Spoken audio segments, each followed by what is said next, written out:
প্যালেস্টাইনকে আনুষ্ঠানিকভাবে রাষ্ট্রের স্বীকৃতি দিয়েছে ইউরোপের আরেক দেশ স্লোভেনিয়া। মঙ্গলবার দেশটির পার্লামেন্টে বিপুল ভোটে এই স্বীকৃতি প্রস্তাব অনুমোদন পায়। প্যালেস্টাইনকে স্বীকৃতি দেওয়ার পর অবিলম্বে গাজায় যুদ্ধ বন্ধের আহ্বান জানিয়েছে দেশটি।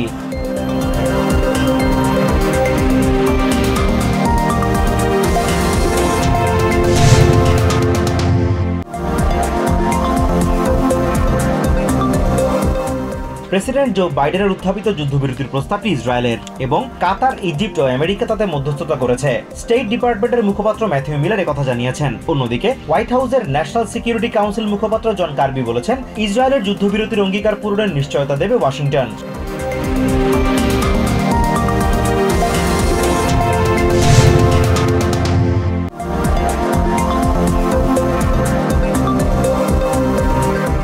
যুদ্ধবিরতির আলোচনার মাঝেই গাজার কেন্দ্রস্থলে জনবহুল শহর দেইর আল বালায় বোমা হামলা চালিয়েছে ইসরায়েল। এতে প্যালেস্টাইনের ৮ পুলিশ নিহত হয়েছেন, আহত হয়েছেন বহু বেসামরিক মানুষ। জাতিসংঘ বলছে, গত মাসে শুরু হওয়া ইসরায়েলি হামলার কারণে রাফা থেকে ১ মিলিয়নেরও বেশি মানুষ পালিয়েছে।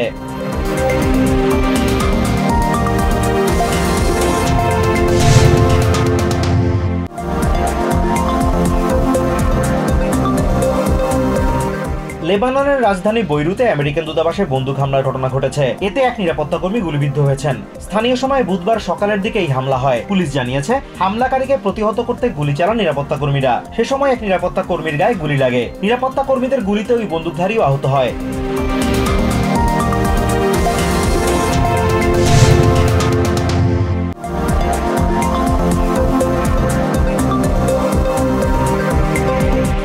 শরণার্থীদের ভিড় এবং রাজনৈতিক চাপ বেড়ে যাওয়ায় দেশের দক্ষিণ সীমান্ত সাময়িক বন্ধ রাখার নির্বাহী আদেশ দিয়েছেন প্রেসিডেন্ট জো বাইডেন। এই আদেশ অনুযায়ী পোর্ট অব এন্ট্রিতে দৈনিক আশ্রয় আবেদন ২৫০০ ছাড়িয়ে গেলে অবিলম্বে সীমান্ত বন্ধ হয়ে যাবে।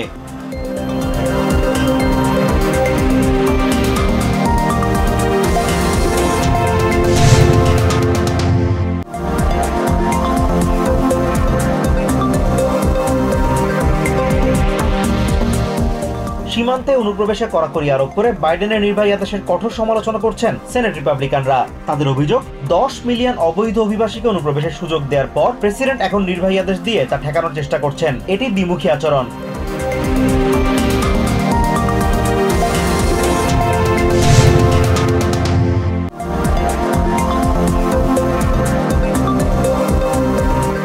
সীমান্তে অবৈধ প্রবেশ বন্ধে প্রেসিডেন্ট বাইডেনের নির্বাহী আদেশকে স্বাগত জানিয়েছেন নিউ ইয়র্ক সিটির মেয়র এরিক অ্যাডামস। প্রেসিডেন্টের এই পদক্ষেপকে মেয়রের দীর্ঘদিনের প্রচেষ্টার ফল বলেও দাবি করেছে তার প্রশাসন। গভর্নর ক্যাথি হোকুল আশা করছেন, এর ফলে বৈধ পথে ঢুকে আশ্রয়ের আবেদনকারীরা সুবিধা পাবেন।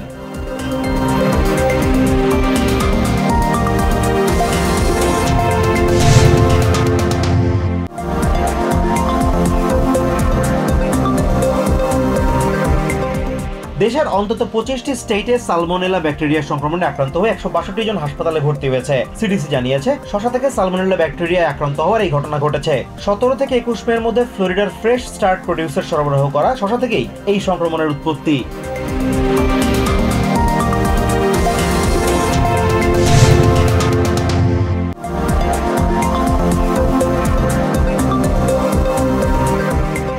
নিউ ইয়র্ক সিটিতে যানজট টোল বাস্তবায়ন অনির্দিষ্টকালের জন্য স্থগিত করা হয়েছে।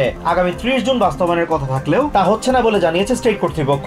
কর্মকর্তারা জানিয়েছেন, ম্যানহাটনের ব্যবসা প্রতিষ্ঠানগুলো করোনা মহামারী থেকে পুরোপুরি ঘুরে দাঁড়াতে না পারায় টোল বাস্তবায়ন সঠিক মনে করছেন না গভর্নর।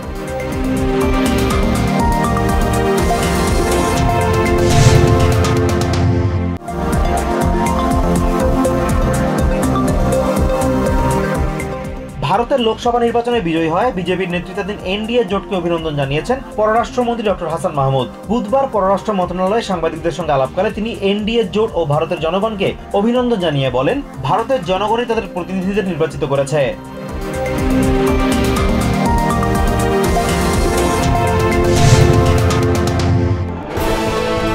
সৌজন্যে সোশ্যাল ইসলামী ব্যাংক পিএলসি।